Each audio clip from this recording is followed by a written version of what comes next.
Wherever you go, whatever you do, throw a little at it. Omax, Vest and Briefs. நம்மோடு மூத்த பத்திரிகையாளர் சிவா பரமேஸ்வரன் இருந்திருக்கிறார்.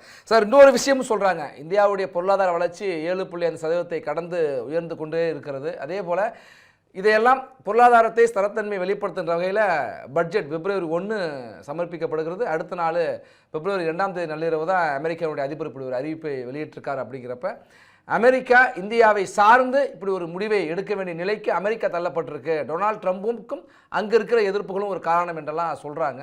உங்கள் பார்வை என்ன சார்?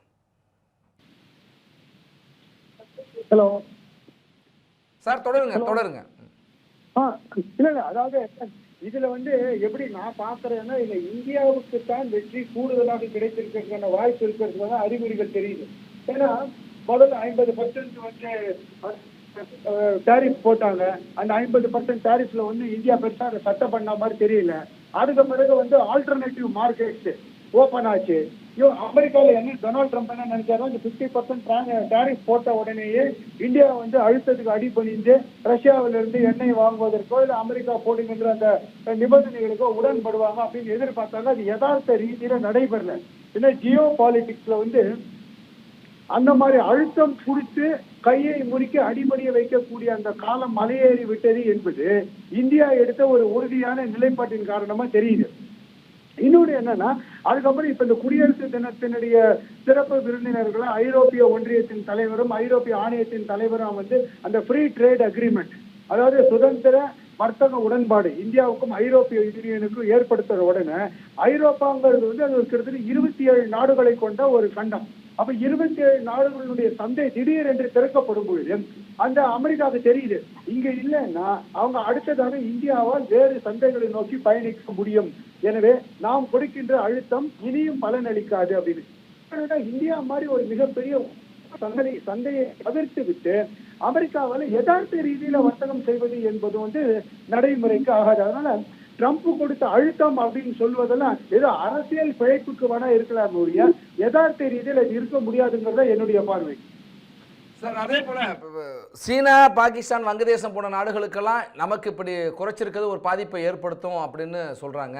ரஷ்யாவை காட்டி ஒரு மிரட்டல் இருக்கு அப்படிங்கிறது ஒரு இது சொல்றாங்க. அதுக்கு நீங்க விளக்கம் கொடுத்துட்டீங்க. அதே போல இந்தியாவுடைய வேளாண் மற்றும் பால் பொருட்களுக்கு நாங்க என்னைக்குமே அந்த சதவீதத்தை விட்டு கொடுக்க மாட்டோம், அதற்கான முக்கியத்துவத்தை தொடருவோம்னு வர்த்தக அமைச்சர் சொல்லியிருக்காங்க. ஆனால் எதிர்க்கட்சிகள் அதை ஒரு சந்தேகத்தோடே தொடர்ந்து கேள்வி எழுப்பிட்டே இருக்கிறாங்க. இந்த இடத்துல விட்டு கொடுத்துட்டாங்க, அந்த இடத்துல விட்டு கொடுத்துட்டாங்கன்னு சொல்றாங்க. சரியாது இல்ல, சந்தேகம் பொருள் பொறுப்பு கிடையாது. ஆனா சந்தேகம் எழும் பொழுது அவர்கள் அதுக்கான ஒரு காத்திரமான ஆதாரத்தை இருக்கணும். இப்போ ஒரு உதாரணத்தை எடுத்துக்கொண்டால், இந்தியாவினுடைய பால் பொருட்கள் சந்தை இத்தனை 1000 கோடி.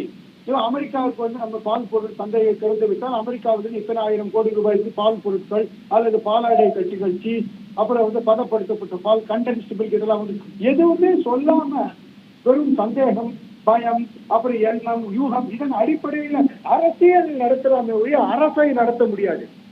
இது இன்றைக்கு எதிர்கட்சிகளாக இருந்து கொண்டு இந்த ஆளும் கட்சியை விமர்சனம் செய்வதெல்லாம் அவர்கள் சற்று பின்னோக்கி பார்க்க வேண்டும்.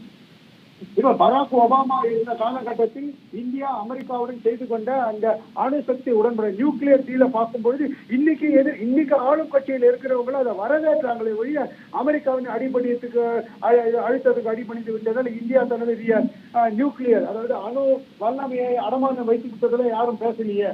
அதனால இது நாடாளுமன்றத்தில் ஏதோ ஒரு காரணத்தை காட்டி அதை இது இன்னைக்கு நல்ல பேட்டர்ன் தெரியுது. கிட்டத்தட்ட கடந்த ஒரு 10 ஆண்டுகளாகவே பார்த்தா நாடாளுமன்ற கூட்டத்தொடர் நடைபெறும் போது ஏதாவது இல்லாத ஒரு விஷயத்தை அல்லது சிறியதான விஷயத்தை ஊதி பெருப்பித்து நாடாளுமன்ற கூட்டத்தொடரை புறக்கணிப்பது அல்லது அதிலிருந்து வெளியேறுவது போன்ற நடவடிக்கைகளை தான் எதிர்கட்சி செய்துகிறது. ஆதாரத்துடன் அரசை முடக்குவதற்கோ அரசை எதிர்கொண்டு அவர்களை திக்குமுக்காட வைப்பதற்கான ஒரு வாய்ப்பையோ வல்லமையோ இவங்ககிட்ட இல்லைங்கிறது தான் யதார்த்தமா பார்க்கக்கூடியதாக இருக்கிறது. நன்றி சார், உங்கள் கருத்துக்களை பகிர்ந்து கொண்டமைக்கு.